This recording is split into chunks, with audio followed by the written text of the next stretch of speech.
This is the Philippine Military Academy, an institution with an illustrious history that dates back to 1898.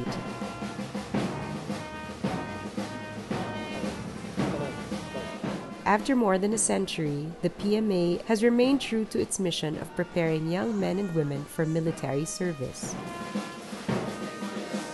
The combination of academics, military training, and physical training consistently attracts a number of the country's best and brightest.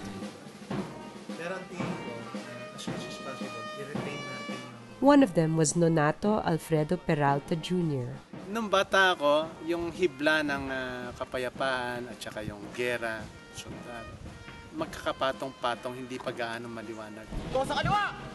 No!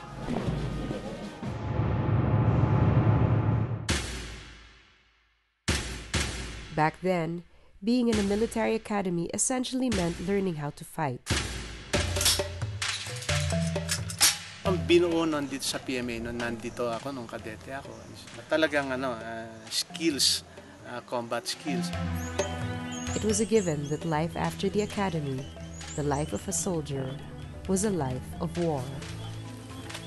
Yung normal na pananaw ng pagsusundalo bakbakan, baril, patayan. After his first few armed encounters in Jolo, Peralta discovered that there was more to a soldier's life than combat.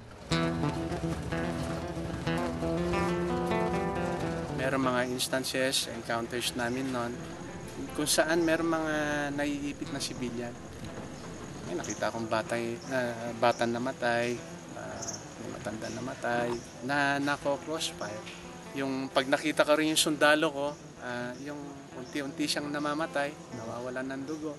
Iniisip ko kung saan ba ito papunta. Kailangan bang maging ganito? War made Peralta think about peace. Nakikita ko kung paano yung paghahalo ng dalawang yon, kapayapaan at yung bakbakan. So, unti-unti kong napaghihiwalay, nakikita yung distinction nila at kung ano yung relasyon ng dalawa. Yung kaguluhan, yung gera, yung bakbakan sa buhay ng isang sundalo, kailangang ma-appreciate yun na parte lamang siya ng isang malaking kabuuan. At yung malaking kabuuan na yun, yun yung kapayapaan. That's peace. In March 2011, Peralta was appointed as the superintendent of the PMA. As head of the academy, he found himself in a unique position to transform the mindset of a generation of cadets. What we want to achieve here is that they have a clear view of what peace and peace building is. Ayan, dahil ito magiging relevant sa profession nila when they get out of the portals of the academy. Objectives that we have in our course syllabi are always geared towards making our graduates conscious about the value of peace. When you think of peace, nung civilian ka, maisip mo lang it's yung walang gulo, walang away, tahimik, walang gera. That simply means na peace na yon. Pero nung nandito na ako sa academy, na-realize ko na yung peace pala is may masigit pa pala siyang ibig sabihin kaysa doon sa simple na salita na yun. Peralta's commitment to peace was evident in the changes that took place under his watch. From the onset, the Academy pledged its participation in the Armed Forces of the Philippines' Internal Peace and Security Plan, dubbed as Bayanihan. Ang focus nito is hindi na yung military aspect ng Army operation o ng AFP operation, kung hindi ito is focus on dialogue, winning the peace through convergence, people-centered activities. Ang pinagtutuunan ng pansin, ano ba yung mga bagay na nagtulak dito sa mga armado na to nung humawak ng armas?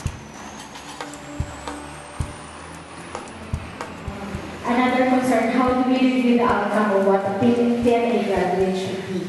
So when they come out from the academy, with all this peace building, ano nga ba yung gusto natin makita sa kanila? How do we monitor? So Although Respect for human rights and the rule of law were given renewed emphasis.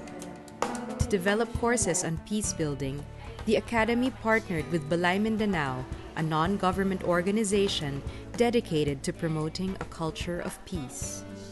2-3 years ago, there was zero teaching material, if not zero units on peace building. So this is the first attempt.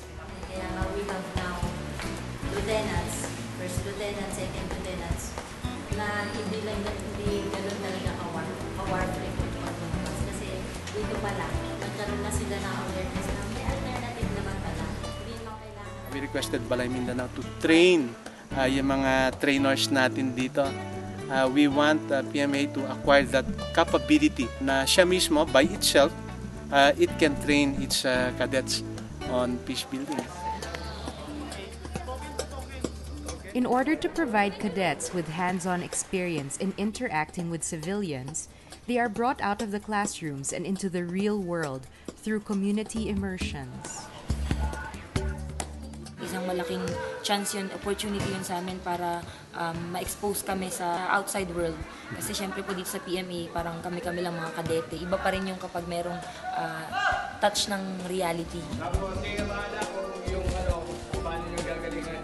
You are not only teaching, you are creating spaces for dialogue.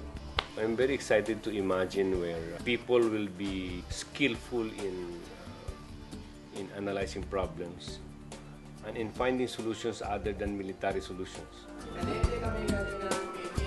We're hoping that other academic institutions will also mainstream the peace building courses because again, these are the call of the times. No?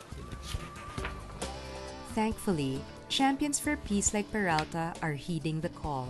His experiences in the field have given him a wealth of insight on the peace-building process. Being a peace builder, you have to expose yourself. You have to become vulnerable. Ang kapalit nun is trust siguro. So yan, that's how I break yung barrier and be able to communicate with them. Peace building is a continuing process, a journey where champions are constantly being challenged. This is why it is important to keep the desire for peace burning from generation to generation. Kaya importante yung mga institusyon tulad ng PMA, tulad ng iba pang eskwelahan ng Armed Forces kung saan pwedeng ituro itong peace building. So, ang challenge ngayon is really how to facilitate para lahat pumunta doon sa isang lugar na niyayakap namin lahat yung peace building.